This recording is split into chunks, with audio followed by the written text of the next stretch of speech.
Hello. Okay. Right. Welcome to the Yes Fitness Online 90-day program.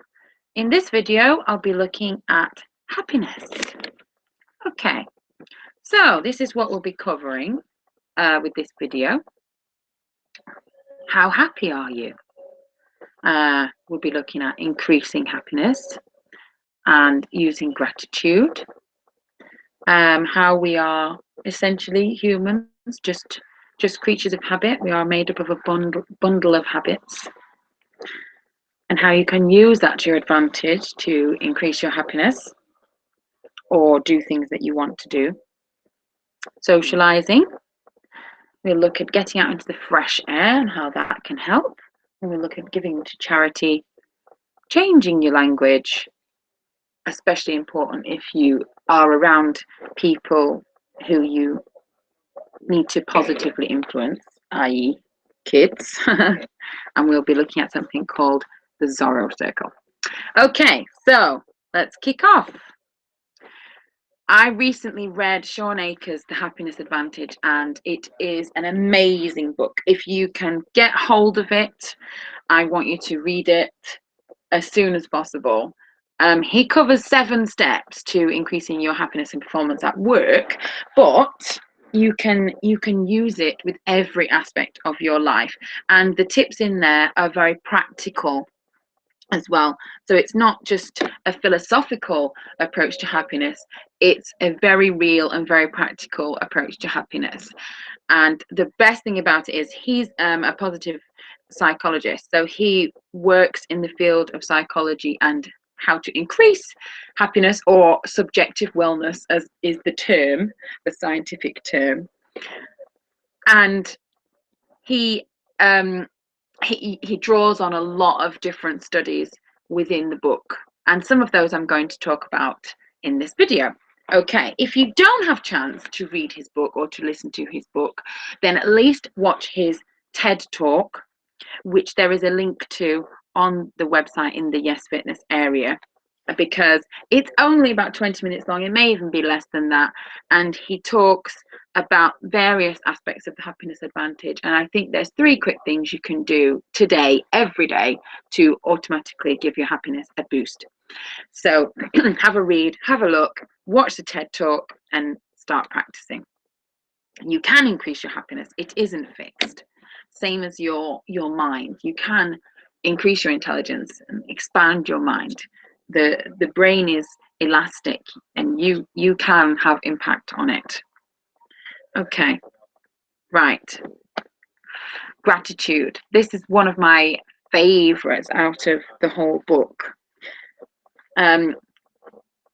So there are many studies that show that when you focus purely on what you don't have, you feel more miserable and more depressed. And that, has anyone seen that video going round recently with the magazine, that the video takes out all the adverts, and there's basically no content within the magazine? There might be a couple of articles in there, but essentially it's full of adverts. Now, these types of magazines make people feel very down, because the constant message is, you don't have this bag, you don't have this perfume, you don't look like that, you don't have that boyfriend, you don't have that figure, you're not able to do this. And it focuses your mind constantly on the I don't have that. So it works from the marketing and sales side, because what do you think the solution to that is? Oh, I'm going to go out and I'm going to buy that handbag. Buying that handbag will make me look like that woman in the magazine, and she looks happy and I'll be happy. And there's 2 massive things gone wrong here. First of all, buying a handbag's not going to make you happy. If you get any pleasure from buying that handbag, sorry guys, I'm focusing on women's magazines here. If you buy that thing that was focused in the advert, that sort of promised that you will feel happy when you've got that thing, car, watch, handbag, whatever, you might feel a bit of pleasure, a bit of a dopamine hit when you buy it, but it will be very short-lived. It will be very, very short-lived. It will be like a quick hit, followed by the realization that I'm the same me as the me that didn't have this handbag. And when that realization hits, you're bound to have an actual low period. So it is kind of like a drug thing. You have your hit, you buy your thing, then it goes away. And the second thing is you're placing happiness in the future. So if you ever find yourself thinking, when I've lost that £7, I'll feel happy. I'll have made it. When I've got that handbag, that car, that job, I'll feel happy. Again, studies show that by placing happiness in the future pinned onto anything, a certain success, a certain size, a certain weight loss, firstly, you're automatically telling yourself, I'm not happy now because I'm not there yet. Secondly, countless studies have shown that when you have the thing you were striving for, the thing that's going to make you happy, you're still not happy.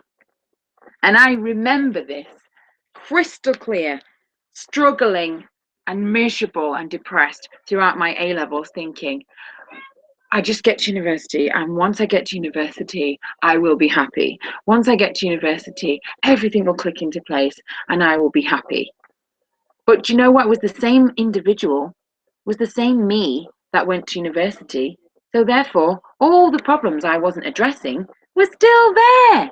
And was I happy at university? No, I was bloody miserable. Worst 3 years of my life. And then you set the goalpost again, and you say, okay, well, when I leave university and get a job, then I'll be happy. And so it continues. So ask yourself, have you pinned your happiness on some kind of future event? And if you have, try to be happy now. If you find ways to make yourself happy now, then success will come to you. The things that you want, well, firstly, you might find you don't want them anymore, but you will attract the successes that you want and that you need, and that things will click into place if you actually make yourself happy right now in this moment. Okay, now I can hear you saying to me, but Nick, how can I make myself happy right now? Okay, so I'm going to give you a few tips to help. Okay, firstly, focus on what you have.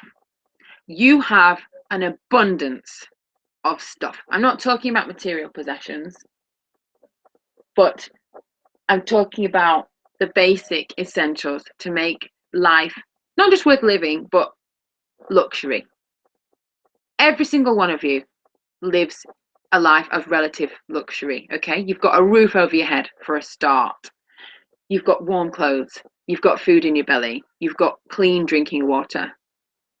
You don't have to walk miles and miles every day. Now, I'm not saying this to make you feel guilty or feel awful about the fact that we are born into a developed country. Not at all. What I am asking you to do is to step back and look at the bigger picture, and that things could be so much worse. Okay, so into that comes gratitude. A way to help focus your mind on that what you have rather than what you have not is you can journal each day. Now, it doesn't have to be a long time, but 15 or 20 minutes every day, sit down and think about the stuff that you are grateful for that happened today. Great things that happened today. Things that you're thankful for today. So right now, this second, I'm grateful to my clients for having the faith to choose me to help get them further on their health and fitness journey. And it's just a joy. It's just a joy to do my job. So secondly, I'm grateful that I have amazing clients. Secondly, I'm grateful that I have the job that I have because I am loving it. And it's so much better than the job I used to have. And I'm grateful that I have a loving family that that supported me when I said, hey, I want to completely change my career, and I know I won't have a regular income, and yes, it will be a bit dodgy for a while, but they said, go for it. Okay, so now that took what, 10 seconds for me to say that. And if you sit down 20 minutes each day, 15 minutes each day, write down 3 things that happened to you that day that you're grateful for or you're thankful for, or you could just write a paragraph. You could write down something positive that happened to you that day. Now, because I spend quite a lot of time on the computer, and I don't find it natural in my current habitual lifestyle to sit down and journal at the moment, I choose the second option of involving the whole family. So when we're in the car, usually I do this with Sully and Benny if he's in the mood. When I take Sully to school, we each list 3 gratitudes. So we take turns to list our 3 gratitudes, and it's great to do this as a whole family. So if you have chance, if you sit down and have evening meal together, all of you, then this is a perfect opportunity. You could do it while you're eating, or just after you've eaten, or just before you eat, and just take turns and list 3 things that you're grateful for. And I'm telling you, it has really improved our morning commute to school, because it starts the day off right. So if you want to do it in the morning like us, you could do it over breakfast. And it does help you. It helps you because you might find that in the run up to it, you're thinking about things. So you find you're looking for things to be grateful for. That opens your eyes to all the things, all the abundance in your life. Whereas if you start thinking about what you don't have, so let's say you really want a Beamer or something, or a Mercedes, and you say, oh, I don't have that bloody Mercedes yet. Oh yeah, I'm nearly 40. I've not got my dream car. If that's going round and round in your head, you're going to see a Mercedes on every corner. Because you tend to identify the things that are at the forefront of your mind. It's like I found when I got pregnant, I saw pregnant people everywhere, because all that was going around in my head was I was pregnant. I was thinking about it all the time. So therefore my brain kind of went on Google search mode and searched out all the other pregnant people and made my eyes look at them. I don't see any pregnant people now, but I see joggers and I see fitness pros, because that's what my mind is tuned to right now. Okay, so journal each day a little bit about what you're grateful for, what you're thankful for, or secondly, involve the family, have a go. Do you know, if they're not on board with you, you can do it on your own, but you might find it'll make them happier too. And then when your family's happy, when partners, friends are happy, or whoever you're doing it with, that will have a knock-on effect, and you'll keep infecting each other with this happiness, grateful attitude. Okay, good. Right, we as humans, we are creatures of habit. Okay, so some of the habits that you currently have are not healthy. I'm just going to say it. They're not healthy. Those habits are the ones that have gotten you fat, have gotten you unfit, have gotten you miserable, and have got you potentially not liking yourself. Okay? And what we want to do is try and phase out the bad habits, for want of a better word. Well, let's call them the unhealthy habits, and try and phase in the healthier habits. Okay, so imagine this, right? You've said to yourself, right, when I get home from work tonight, I'm going for a run. So what you might do is you might put your running gear and your trainers right next to the front door. And you think, okay, as soon as I get in, I'm going to put those clothes on and I'm going to go out for a run. But when you get in from work, you're tired, it's raining, you're hungry, and you find yourself walking past those clothes and sitting on the sofa. And what's 2 seconds away, or less than that, 2 milliseconds away from your hand when you're sitting on the sofa? The TV. And it's so easy to turn the TV on and not go for a run. Now, what happened there? What happened there was you took the path of least resistance. The path of least resistance was to pick up the TV remote, sorry, not pick up the TV, pick up the TV remote and turn the TV on and watch the TV. The other option, which was to take your clothes off, to put your gym kit on, to put your trainers on, to open the door and go out into the rain, was just too much effort. And so therefore, because if you're tired from work, you're in a lower motivated state, and you probably told yourself that you did enough wandering around at work and that you starved yourself at lunchtime, that you probably don't need that run, which we all know is a lie we tell ourselves, an excuse. And that's what stopped you from going out. Okay, I'm not judging. This happens to all of us because we are human. We are creatures of habit.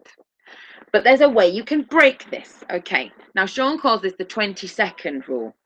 Essentially, what you need to do is put 20 seconds of something in between you and your unhealthy habit. So he uses the example of he wanted to learn to play the guitar more or do a bit more reading, and he wanted to watch less TV. So what he did was he took the batteries out of his remote and he walked them 20 seconds away into the kitchen and he put them in a drawer. So what happened the next day? He got home from work. He automatically, as his habit, sat down on the sofa and reached out for the remote and turned the TV on, or tried to, because there's no batteries in it. He therefore went, "Arr!" And because the walk to the kitchen, to the drawer, was 20 seconds away, instead, he turned to his left, where his guitar was, or his book was, picked that up and did it instead. And after a while, he no longer experienced that and kept jabbing the remote and then looking inside the back and going, "Oh, damn it, there's goddamn batteries." No longer. Actually, what happened was he sat down, instead of reaching for the remote, knowing it didn't have the batteries in it, he reached for the guitar or the book. Okay? So, what unhealthy habit do you have?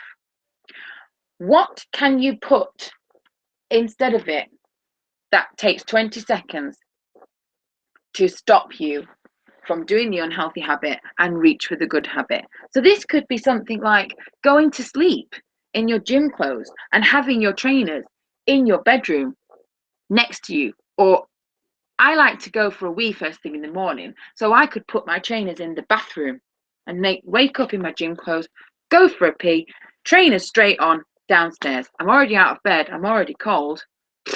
It's only 2 seconds to the front door, off I go. If you make sure you've set it all up, whatever it is that you want to have. So you might want to do more swimming.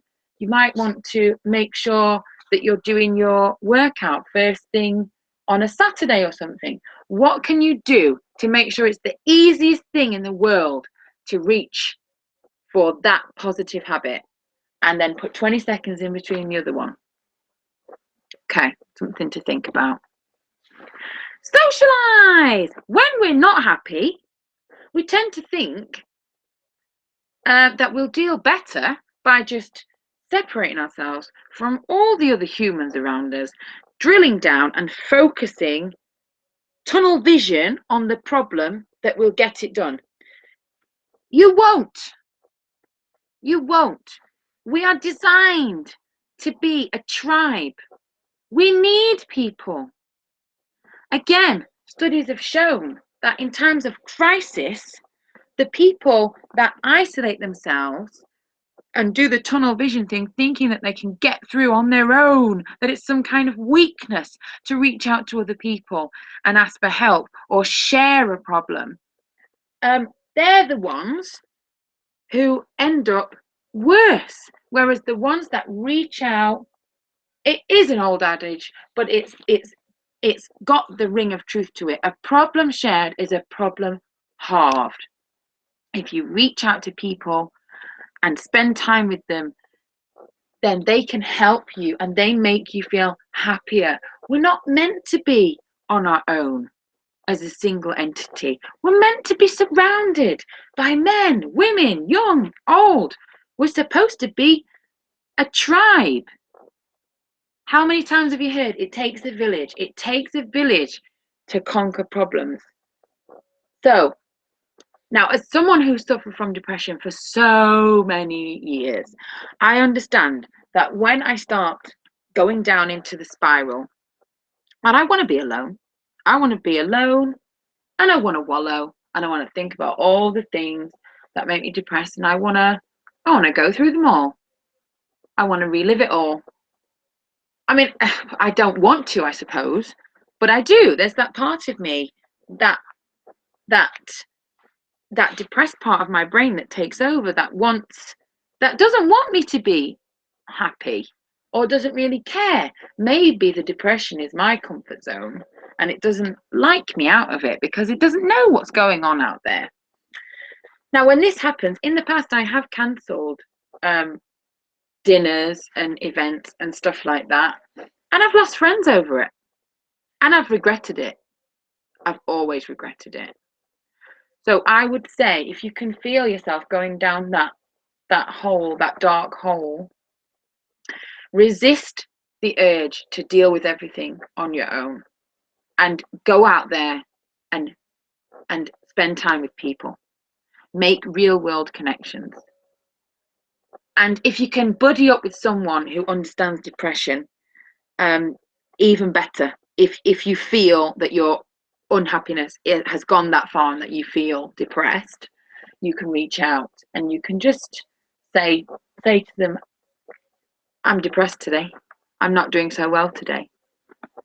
And even that, just reaching out and telling someone how you feel can help. But for anyone who doesn't suffer from depression, but you do want to increase your happiness, you need to socialize. I'm not talking about social media. I'm talking about in real life. If you have a problem, don't hide. Share it with your friends. Help each other out. Okay, fresh air. Now, of course, I'm going to say this because I'm a trainer and I love going out into the fresh air, but you've got to get out there, even if it's for 5 minutes a day. It doesn't matter. We weren't meant to be indoors. Not at all, not really. There's a reason that we can only get our vitamin D through the absorption of sunlight, and that we've got skin that does absorb vitamin D all over our body. We're actually meant to be outside in the sun, enjoying ourselves.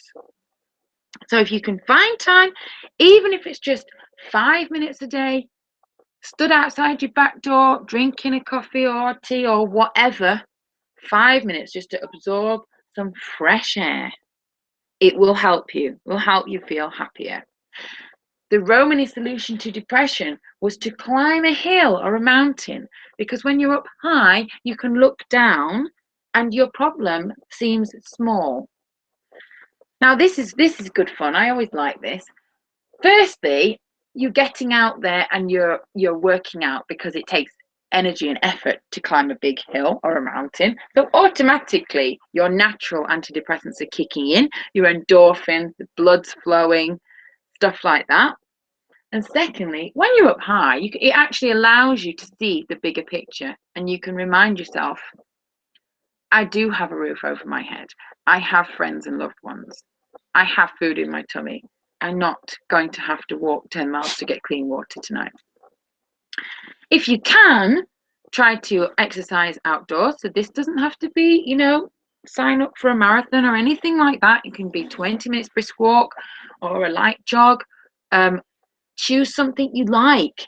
So if you've got a group of pals, why not suggest that you have a walk, even if you walk to the pub and you have a nice meal or whatever. So just anything you can do. Spend time with nature. So go for a walk through the woods, or go and walk along the seaside, or have a look at a lake. Try bird spotting. Get out with the dog. Anything you can do, something that's fun for you.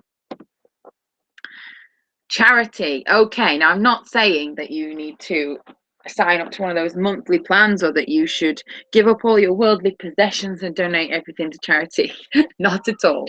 Not at all.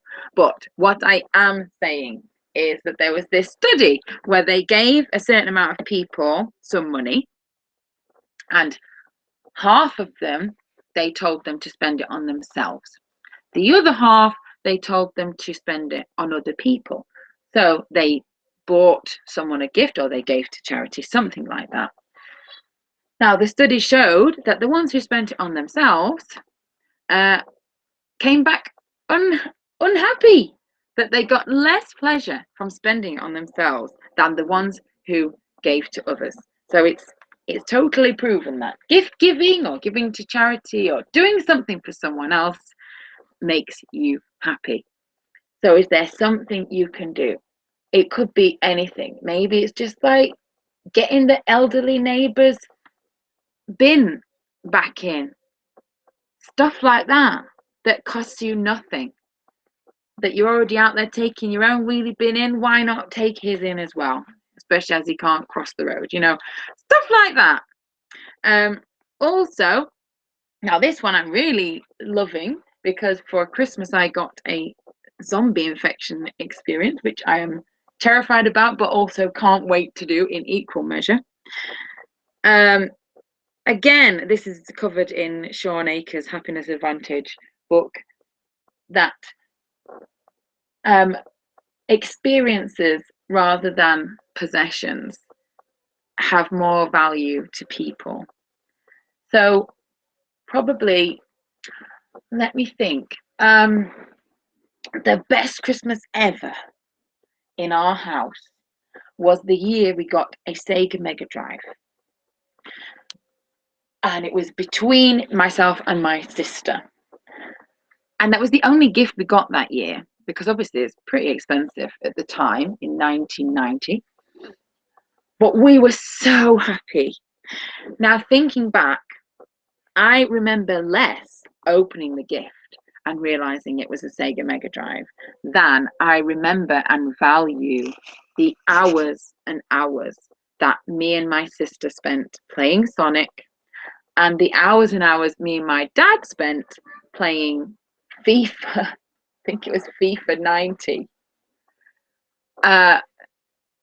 And those are the memories that I love. And essentially, it didn't need to be a Sega Mega Drive. It could have been any kind of computer, console, or game. But those are the memories that make me happy. And there's probably thousands of Christmas gifts in my 35 years that I've had on this earth that I've completely forgotten.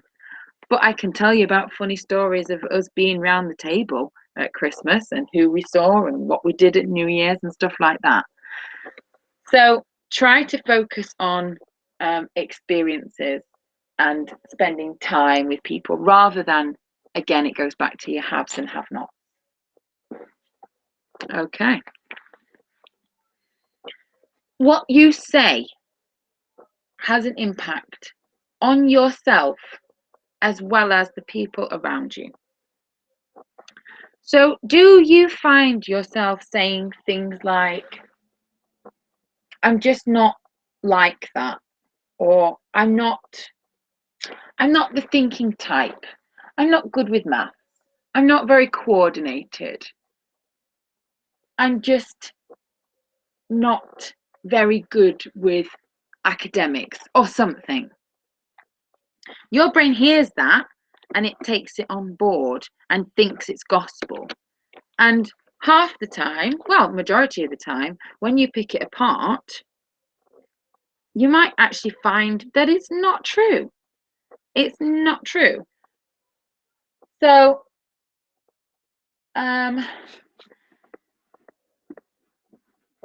it could come from something someone said years ago, decades even, that was just a throwaway comment that might have been something more to do with them and how they feel about themselves than anything to do with you.